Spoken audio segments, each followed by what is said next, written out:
Olá, muito bom dia, investidor, bom dia, investidora. Eu sou o Felipe Nascimento, esse é o BMC Pre-Market. Aqui você fica por dentro de todas as notícias que vão impactar os mercados no Brasil e no mundo. Muita informação, muita análise para você fazer bons negócios ao longo dessa quinta-feira, hoje dia 24 de junho. O dia começa com os investidores de olho no resultado do relatório trimestral de inflação divulgado agora há pouco pelo Banco Central. A inflação também é um tema em todo o mundo e isso pode refletir aqui no Brasil também. No radar também ficam os impactos políticos da compra da Covaxin pelo governo federal, as denúncias de irregularidades e a saída do ministro do Meio Ambiente, Ricardo Salles. Também está no radar a chegada de 3 milhões de doses da vacina Janssen, doada pelos Estados Unidos aqui ao Brasil.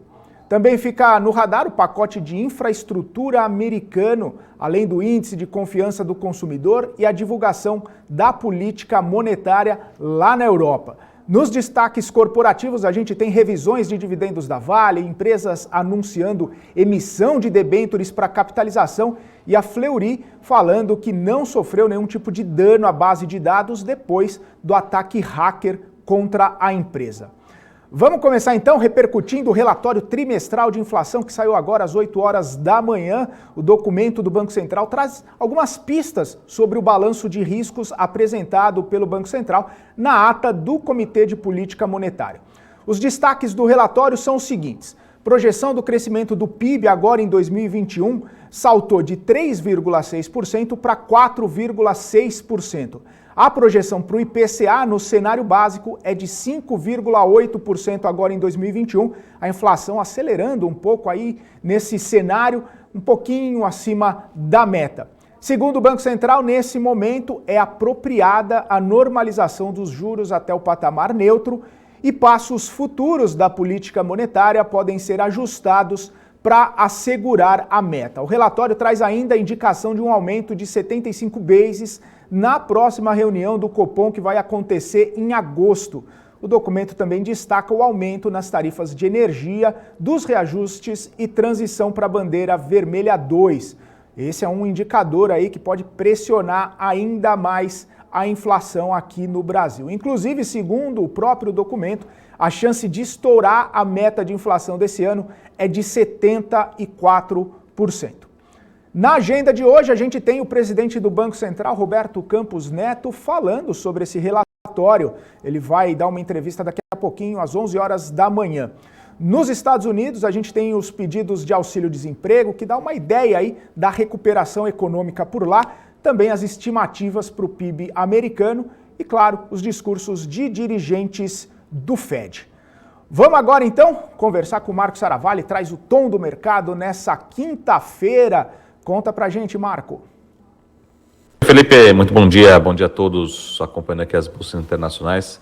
A gente tem mais um dia relativamente morno, mas talvez com viés ligeiramente positivo para essa quarta-feira, tá? Um dos destaques continua sendo as commodities, né, que por um lado podem sustentar o Ibovespa por aqui, petróleo sustentando o patamar de $75, é bastante saudável para todas as companhias nacionais. Também o minério de ferro teve um dia com uma boa alta, recuperando algumas quedas recentes, também deve ter uma boa repercussão para as ações da Vale e Siderurgia, tá? Mas por outro lado, a gente tem aí a possibilidade, a confirmação, né, do aumento, né, do possível aumento de tributação do setor de bancos. Então talvez o setor tenha um desempenho negativo, tenha uma reação negativa nessa quarta-feira com o aumento da CSLL, né, para o setor financeiro. E também o mercado continua repercutindo a ata do Copom, né, praticamente garantindo novos aumentos e a probabilidade muito alta de subir os juros, né, ou seja, acelerar o aumento de juros para 1% na próxima reunião. Tivemos essa sinalização pela ata. Na próxima reunião, no começo de agosto, o mercado precificando o aumento de 100 basis points na próxima reunião. Tá? E com isso, ao mesmo tempo, a gente tem um dólar por aqui, ou seja, o nosso real se valorizando, nosso câmbio reduzindo, na expectativa que continue essa valorização no real no curto prazo, tá bom? Então essas são as principais informações dessa quarta-feira, tá? A gente deve ter um dia relativamente morno, destaque positivo talvez para as commodities e negativo para o setor financeiro, levando talvez esperar que o Ibovespa fique muito próximo do 0 a 0, mas talvez com uma leve tendência de valorização, tá bom? Então esse é o tom para essa quarta-feira, dia 23 de junho. Aqui no gráfico. Pois é, vocês ouviram aí o tom do mercado do Marcos Aravalli para quarta-feira. A gente vai colocar aqui daqui a pouquinho o tom do mercado para quinta-feira. Hoje é quinta-feira, Marcos Aravalli. Estamos aí um pouco adiantados, né? Um pouco atrasados, na verdade. Mas vamos seguindo por aqui a nossa programação. O Banco Central da Inglaterra divulgou agora há pouco a manutenção da política monetária. A taxa de juros por lá permanece em 0,10%. Na Alemanha, o índice de sentimento das empresas subiu de 99,2 pontos em maio para 101,8 pontos em junho, atingindo o maior patamar em mais de 2 anos, em meio à reabertura da economia europeia. Os resultados desse mês superaram as expectativas dos analistas. E todo esse movimento tem animado os investidores. O Banco Central Europeu divulgando aí taxas de juros permanecendo no mesmo patamar, o índice de confiança lá na Alemanha tem animado os investidores europeus. Vamos dar uma olhada aqui como é que estão trabalhando os índices nesse momento, os principais índices europeus.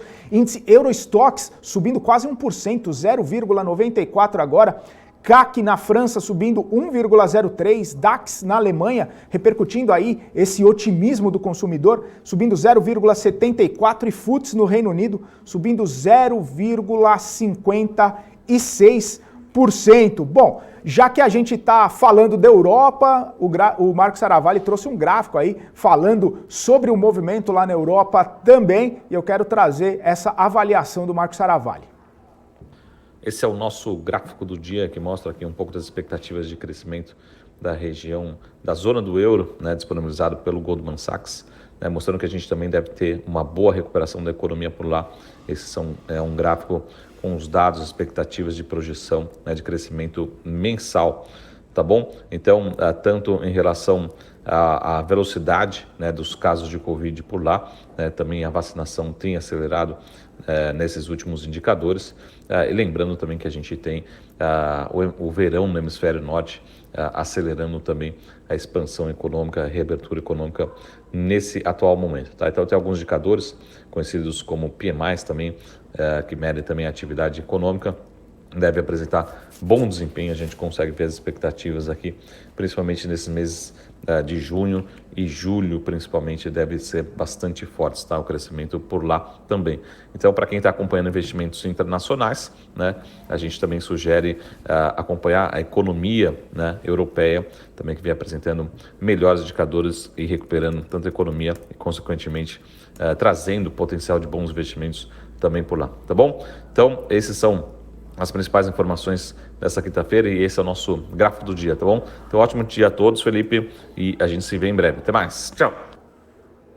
E as bolsas asiáticas operaram estáveis nessa quinta-feira na China. O índice Xangai Composto fechou estável.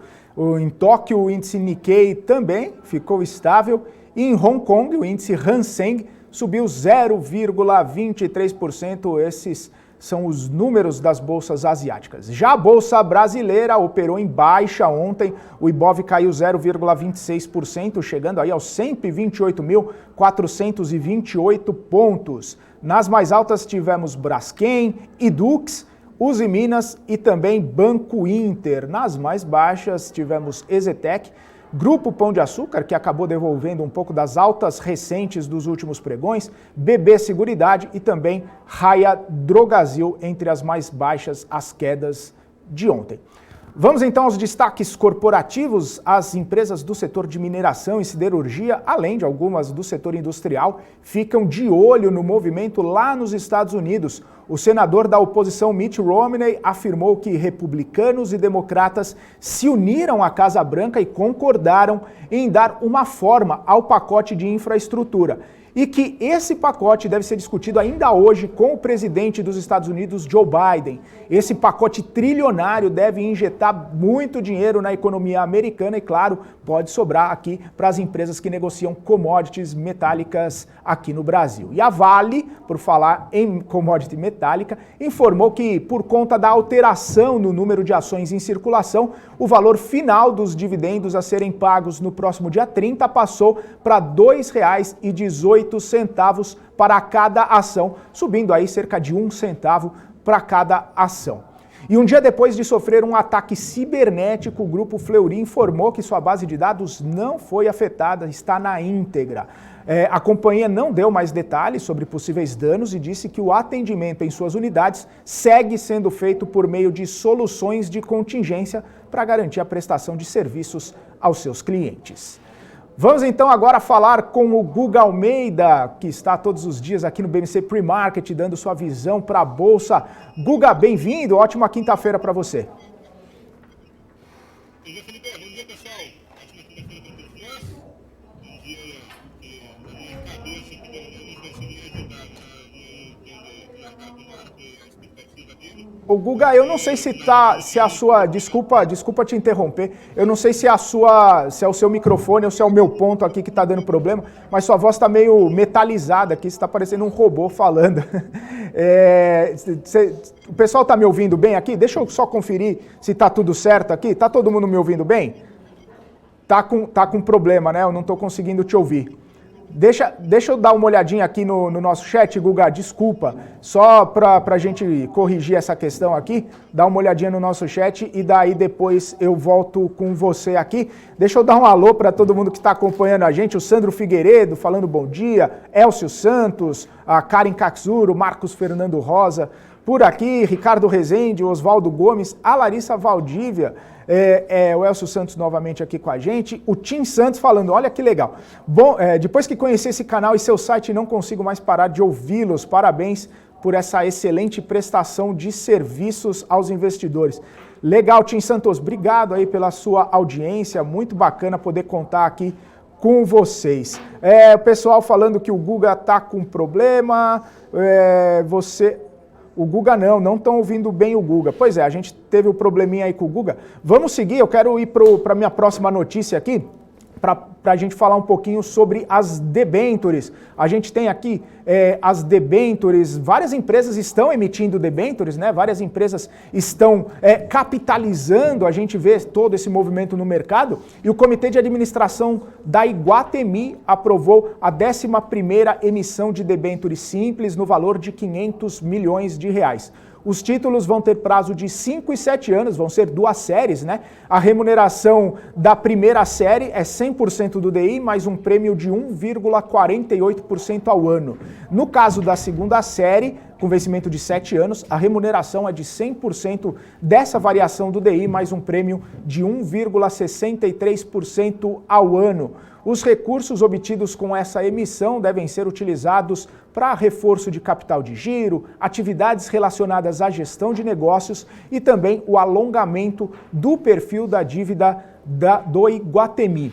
E o Conselho de Administração da Cury, construtora, incorporadora, aprovou também a realização da segunda emissão de debêntures simples no valor de 200 milhões de reais. De acordo com um comunicado da empresa, serão emitidas 200 mil debêntures ao valor unitário de R$1.000 cada uma e o vencimento vai ser no dia 12 de julho de 2026. A remuneração vai ser 100% da taxa DI, mais uma taxa a ser definida ainda no procedimento de book building, limitada a 1,85% ao ano. Deixa eu dar uma olhadinha aqui, ver se eu tenho o Guga Almeida já conectado comigo, se a gente conseguiu resolver aquele probleminha lá de áudio, né? O Guga estava meio robotizado aí, eu não estava conseguindo falar com ele. Parece que a gente ainda não conseguiu resolver. Deve ser algum probleminha ali no plug, deve ser algum probleminha ali na conexão do Guga Almeida. Bom, deixa eu dar uma olhada em quem está assistindo a gente por aqui agora, 9 horas e 23 minutos, eu estou aqui ao vivo. Queria saber de vocês, né, o que vocês estão esperando para o mercado hoje, todo mundo que está acompanhando a gente aqui, o que vocês estão esperando para o mercado hoje. A gente tem falado aí bastante a respeito do relatório trimestral de inflação divulgado agora cedo pelo Banco Central, né? A inflação é uma questão que tem impactado bastante aqui no Brasil, tanto é que o Banco Central tem essa possibilidade de fazer elevações nos juros, justamente para chegar num patamar mais neutro. E, como eu disse um pouco mais cedo, o próprio Banco Central acredita que exista 74% de chances da meta de inflação não ser cumprida, ser estourada ao longo desse ano de 2021.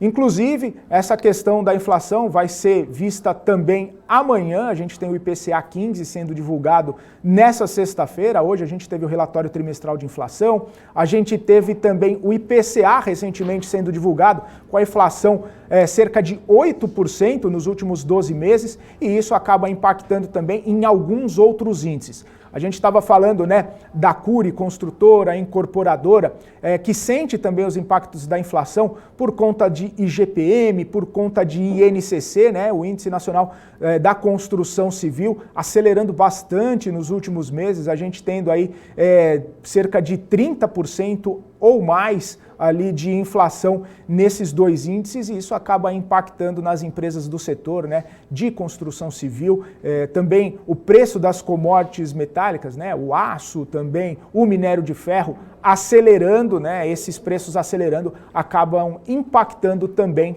nas empresas, acaba impactando na operação das empresas. Falando em empresas, eu queria trazer aqui para vocês interessante, não sei se vocês viram o movimento ontem da Viver, né, a construtora Viver, chegando a subir mais de 60% no pregão, claro, fora do índice Bovespa. A gente trouxe aqui os números do Ibov ontem caindo 0,26%, mas a construtora Viver subiu mais de 60% fora do índice Ibovespa, né? Eu lembro que na semana passada teve uma entrevista com o diretor, né, uma fala ali, um depoimento, um discurso do diretor da empresa falando que a empresa já estaria preparada para essa retomada econômica, preparada para sair de recuperação judicial. E nessa semana a empresa captou aí cerca de 50 milhões de reais para reforçar o caixa, para colocar ali de fluxo de caixa, para ter um pouco mais de capital de giro, né? E aí isso, claro, acabou animando os investidores. Ontem, somente no pregão de ontem, a Viver chegou a subir mais de 60% no pregão. Claro que esses movimentos não são constantes, né? Não é uma constante na Bolsa de Valores, mas a gente destaca, a gente chama a atenção para todo esse movimento que a gente vê nessa empresa. Quero dar o bom dia aqui para o Café com Trading, que está por aqui, EAF 1977 aqui também com a gente, e dar uma olhadinha em como está trabalhando o dólar nesse momento, né? O dólar que fechou ontem abaixo do patamar dos R$5 pelo segundo pregão consecutivo, e o dólar agora trabalhando em 0,56% de baixa aos R$ 4,93.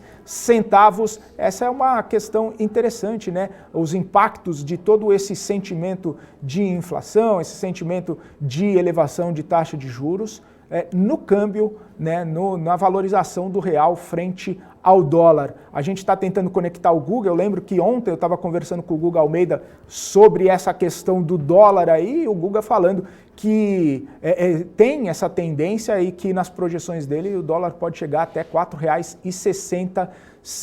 A gente, claro, fica aí nessa expectativa para saber o que está acontecendo com o dólar, o que a gente pode esperar para o câmbio do dólar.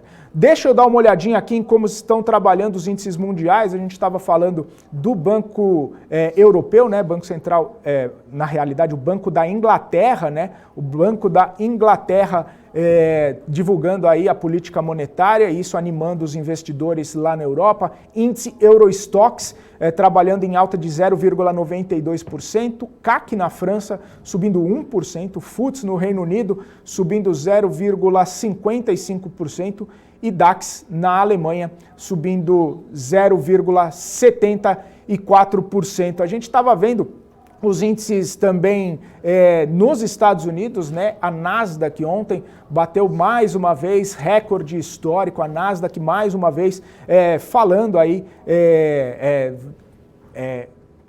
Peraí que estão me falando que eu acho que o Guga tá certo. Mas deixa eu só, o Guga já entrou aqui, deixa eu só terminar essa questão da Nasdaq, que chegou na máxima histórica, a Bolsa da Tecnologia Americana batendo mais uma máxima histórica. Mais uma vez a gente vê aí que alguns investidores estão mesmo fazendo esse rotation, estão buscando aí algumas ações de tecnologia, ações de crescimento para poder fazer seus investimentos. Bom, temos o Guga aqui, fui avisado, muito bom poder contar com o Guga aqui. Guga, bom dia então, né? Bom dia, seja bem-vindo. Espero que agora a gente consiga se falar sem você estar robô. Fala, Felipe, bom dia.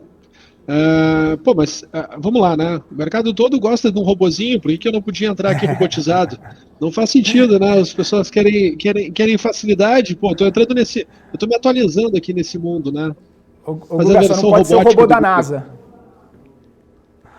Só não pode ser o robô da NASA, é verdade. Cara, eu me admiro. As pessoas, elas estudam, e mesmo assim se permitem, né, participar desse tipo de narrativa. Eu acho que esquecem de fazer uma continha simples de padeiro que, né, para entender que a conta não vai fechar ali. Mas tudo bem. Cenas para os próximos capítulos. Papo para um outro momento. Para um outro momento. Ô Guga, vamos dar uma olhada então, já que a gente está falando aqui dos índices, né? Vamos ver como que está o índice futuro aqui do Ibovespa. Como é que você está vendo essa quinta-feira aqui, os cenários para essa quinta-feira, por favor? Vamos lá. Se o pessoal puder compartilhar a tela. Felipe, nota que o movimento de ontem ele foi mais intenso, né? A gente já vinha conversando aqui que o movimento ele não seria leve, não seria parado. Eu imaginava que a gente poderia chegar até a região de 131 mil pontos. Né? Não sei se o pessoal se recorda ou se participou do nosso pre-market ontem, mas eu falava que a gente tinha espaço para vir aqui até 131 mil pontos, que era essa região aqui, marcada aqui por esse quadradinho que eu coloquei aqui na tela. Tá? O mercado ali tentou trabalhar naquela direção, a gente consegue ver aqui a intensidade do movimento, tá? Logo depois ele começa a entrar num movimento de correção também muito intenso, e aí ele vem para aquela região que eu falava com vocês, que para mim o mercado não viria abaixo de 129 mil pontos, né? E de fato ele veio aqui nos 129 mil pontos, nessa região ele começou a mostrar sinais de que de fato teríamos um fundo e tínhamos chance de abrir num tom positivo para hoje. Hoje, no meu tom positivo, eu acho que o mercado tende a ser mais travado, tá? Aqui entre 129 e 900 e 130.100, tá? A gente vai ter esse range aqui que vai marcar essa abertura do nosso mercado, que ele vai ser um pouco mais travado. O meu melhor cenário para o dia, 130.500 pontos, tá? Não estou enxergando algo acima desse patamar, e meu pior cenário seria voltar para essa região de 129 mil pontos. Acho que o mercado ele vai, acredito, né, que o mercado ele vai, não sei se já estudaram teoria dos jogos, né, mas quando o mercado ele voltar a trabalhar para esse patamar aqui do 129, vai ter um fenômeno ali de antecipação, né? Então acredito que não chegue a 129 mil pontos, ele fique ali na região de 129.300, que é um degrau um pouquinho acima do 129. Então minha expectativa para o dia de hoje é trabalhar dentro desse range, e é dentro desse range que eu vou tomar as minhas decisões. Maravilha. O Guga, a gente estava falando aqui a respeito daquele bloco bipartidário lá nos Estados Unidos, discutindo a questão do pacote lá de infraestrutura por lá com a Casa Branca. Queria saber como que você vê aí esses impactos nas empresas brasileiras. A gente vai ter Vale, Gerdau, tendo possivelmente alguns reflexos por aqui? Com certeza, né? O que a gente tem que pensar? A gente tem que refletir. Eu acho que tem alguns movimentos que dão o direcionamento para esses ativos, né? Mineração e siderurgia. Nesse último mês, o pessoal começou a ficar um pouco mais vocal com essa questão de China em cima do preço da commodity, né? Então, acabou que entrou um tom novo em cima do setor, né? As pessoas imaginando que poderíamos ter uma correção, mas quando a gente olha para o comportamento do mercado como um todo, né, ali principalmente de Vale, né, eu acho que serve como um guia para nós entendermos o que está acontecendo no mercado, né? O que a gente percebe? A gente pega esses últimos movimentos dessa semana, apesar de segunda-feira ter começado num tom negativo, e eu comentei aqui com vocês, né, que esse tom negativo seria neutralizado no primeiro momento pela questão do evento de ficar ex-dividendo no dia de ontem, né, foi ontem?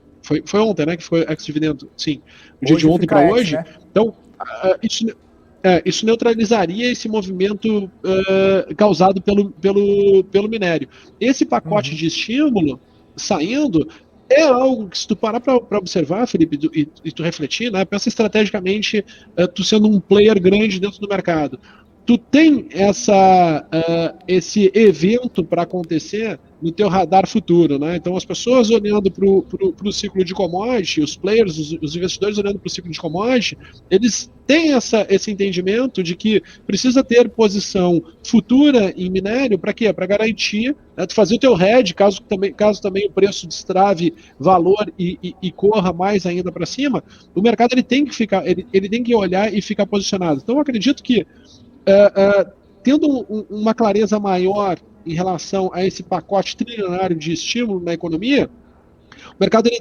tende a voltar, né, a se posicionar com intensidade nesse setor, e eu acredito sim que a gente pode continuar esse rally e voltar aquele sentimento, né, positivo. Eu consigo enxergar aí uma possibilidade de Vale, inclusive, subir até a região de R$140, tá, Felipe? Eu acho que a gente viu o preço do ativo corrigindo desde do início do mês de maio, né, desde o dia 10 de maio entrou um processo de ajuste de correção, foi uma correção lateralizada e tem chance sim de voltar a subir, né? Ela acabou na semana passada chegando ali no meu pior cenário, que era se aproximar da região de R$100, e aí volta a subir, e eu acredito que esse rally possa fazer com que o preço do ativo vá buscar essa região de 140.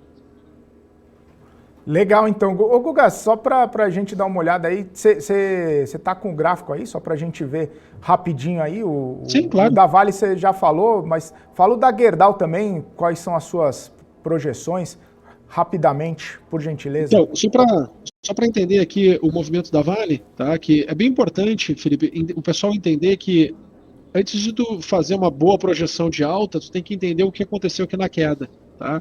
E nós tivemos aqui essas duas etapas de correção, então era algo que eu estava imaginando que precisaria acontecer para ganhar força para ir para um próximo patamar de alta, que seria trabalhar aqui para 140. Então, vindo um tom positivo por esse lado, principalmente em relação a sair esse pacote de estímulo, eu acredito que a gente vai ver o rally, né, acontecer. E lembrando, né, toda vez que a gente tem uma intervenção, como é o caso da China, é para tentar suavizar uma tendência que o mercado está tendo em um determinado ativo, no caso ali na commodity de minério de ferro. Tá? Então, o sinal, a gente assim, a gente tem a informação de que o governo vai agir contra, né, aquela cotação, aquele preço, mas o pensamento que o investidor tem que ter, a leitura que o investidor tem que ter, a informação que o leitor tem que ter é o seguinte: olha, a tendência é de alta, né, e muito intensa, porque se não fosse de alta e muito intensa, não teria a intervenção para poder tentar suavizar essa tendência. Tá? Como tu me pediu, o GGBR4, Gerdau, também passou por todo o processo de correção, chegou no nível, né, de fechamento de uma estrutura de correção. Nós temos um M, só para treinar aqui o olho do telespectador, né, nós tivemos aqui as duas etapas de correção de Gerdau, chegou no patamar de preço que eu queria, por hora ainda tem um tom negativo, tá? E um cenário positivo para a Gerdau seria destravar novamente valor e conseguir ter um rally aí buscando a região de R$ 38,50, R$ 39 e surgindo, né, um efeito, vamos assim dizer, motivador, né, que faça com que o mercado ele se entusiasme ainda mais para o setor. Poderia enxergar assim o preço do ativo correr até R$ 46. Maravilha, então, Guga. Obrigado aí pelas suas análises e nos vemos amanhã. Bons negócios a todos aí. Bons negócios a todos. Desculpa aí o problema de microfonia aqui, mas eu desliguei o robozinho Guga e vai dar tudo certo no dia de hoje. Maravilha. Valeu, Guga. Abração para você. Até amanhã. Valeu. Tchau. Seguimos aqui, agora 9 horas e 38 minutos. Estourei muito meu horário. Paula Moraes já está batendo o pé aqui para entrar no ar com o BMC News. Ela está preparada. Daniel Morales, Giovanna Locatelli, Débora Oliveira, todo mundo pronto aqui para bater um papo com vocês no BMC News. E eu, Felipe Nascimento, volto amanhã com o BMC Pre-Market e daqui a pouquinho, 12h30, no BMC Market. Valeu, bons negócios a todos, ótima quinta-feira. Tchau, tchau.